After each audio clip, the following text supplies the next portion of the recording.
For thousands of years, every morning and evening, Jewish people have prayed these well-known words as a way of expressing their devotion to God. They're called the Shema.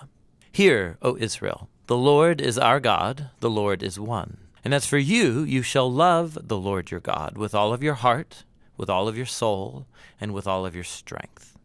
Now, the first word of the Shema is hear or listen, which in Hebrew is pronounced Shema. That's where the prayer gets its name. Now, Shema is a really common word in the Hebrew Bible, and it's obvious why. Hearing is a very universal activity. It's usually connected with the ear, as in Proverbs chapter 20, ears that shema and eyes that see, the Lord has made them both. Now that seems basic enough, but if you look at the other ways that Hebrew authors can use the word Shema, they use it to mean more than just let sound waves enter your ear. In Hebrew, Shema can also mean pay attention to or focus on. So when Leah, who wasn't loved by her husband Jacob, she has a son, and she names him Simon, or in Hebrew, Shim'on, because, she says, the Lord has sham'ad, that I am unloved. So Shema means to hear and to pay attention to, and even more. It can also mean responding to what you hear. This is why so many of the cries for help in the book of Psalms begin with a call that God listen. Psalm 27, verse 7, Shema my voice when I call, O Lord. Be merciful, answer me. So asking God to Shema is at the same time asking God to act, to do something. It's similar to when God asks people to listen. Like when the people of Israel come to Mount Sinai, God says, if you shema me fully and keep my covenant, then out of all the nations you will be my treasured possession.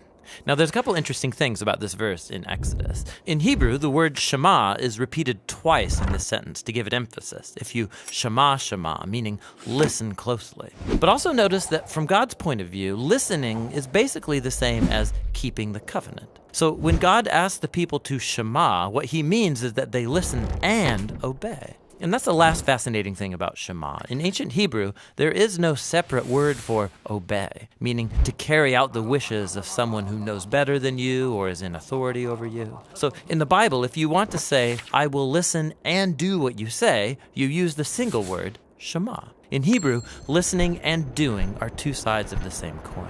This is why later in Israel's history, when the people were breaking their covenant promises to God, the Hebrew prophets would say things like, they have ears, but they're not listening.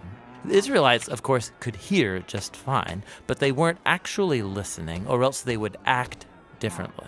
And so in the end, listening in the Bible is about giving respect to the one speaking to you and doing what they say. Real listening takes effort and action, and that's the Hebrew word Shema. Hey guys, thanks for watching the Bible Project. We hope this video was helpful. It's part of a brand new series called Word Studies, and we hope to make a whole bunch more. We believe the Bible is a unified story that leads to Jesus and has profound wisdom for the modern world. You can watch all of our videos here on YouTube and check us out on our website, thebibleproject.com. Thanks.